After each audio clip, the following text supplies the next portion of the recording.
Hai guys, sekarang ni saya nak pergi Balok Center, Kuantan, cawangan Multi X Motor. Okay, sebab saya nak pergi tengok kedai renovate. Kenapa kedai tu nak renovate? Okay, jom saya tunjuk. Okay, sekarang ni saya baru sampai Balok. Okay, kedai saya sebarisan dengan Mr. DIY. Sekarang ni saya dah sampai dah kedai Balok cawangan kami, sebarisan dengan Mr. DIY. Okay, kalau korang nampak kedai kami tengah buat renovation. Okay, jom ikut saya. Okay, dulu kita punya kedai di Balok separuh saja. Jadi sekarang ni kita dah buat keputusan untuk buka satu lot kedai. Okay, satu lot kedai ni kalau customer dia masuk, dia lagi luas, tempat lagi luas, lagi selesa. Jadi sini kita akan letak kaca lah. Dulu bukan kaca, dulu cuma roller shutter saja. Lepas tu sini kita akan cat semula. Okay, kalau korang perasan, motor sekarang ni tak banyak sebab kita tak ada masuk motor dulu.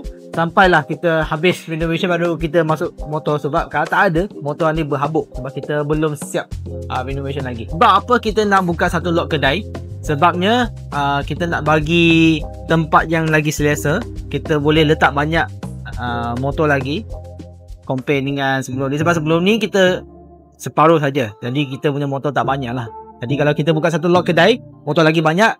Jadi yang mana duduk dekat Balok ataupun Kemaman, Sungai Karang, boleh je datang tengok motor. Ataupun Taman Tas pun boleh. Sebab Taman Tas datang sini pun tak jauh pun. Jadi kalau kita buka satu lot kedai ni, kita akan pastikan kita buat lagi cantik lah kedai ni. Jadi customer datang sini, dia akan rasa lagi selesa. Okay guys, yang paling penting tu macam ni. Kedai kami dekat HQ Jalan Bersedar, kami ada pusat servis. Jadi kenapa kita nak buka pusat servis dekat HQ sana? Okay, sebabnya kalau korang beli motor tak kisah Balok ke ataupun IM pun kita ada satu cawangan dekat IM. Kita nak pastikan lepas beli motor dengan Multi X Motor ada pusat servis. Jadi kalau contohlah motor ada masalah ke, nak repair, nak servis, boleh datang. Kita tak akan lari sebab kita ada pusat servis. Kalau korang perasan, bukan semua kedai motor dekat Kuantan ada pusat servis ya, kalau korang perasan. Tapi kita buka pusat servis sebabnya kita nak bagi servis, after sale service.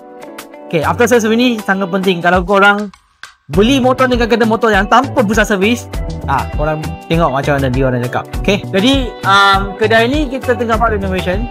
Lepas renovation, saya akan buat satu video lagi. Okay, kita jumpa nanti. See you guys.